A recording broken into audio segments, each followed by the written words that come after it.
เองมุดตัวแม่เอาแต่มุดเลยซ่อมเลยโอ้ตัวเลี้ยงน่าเจียเองก็มุดตัวเราเลี้ยงมุดเลยมาบ่มามุดเองเด้บอกก้อนเนี่ยมุดอ้อยนั่นเด้มาบ่เองมุดอ้อยมุดเองแม่เอาไว้อยากไอ้คือมุดตัวมุดเลยลูกเอาไว้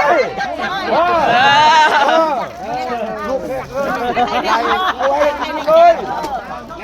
จำเลยมุดที่อ้อยมุดเถอะมุดเสียวะ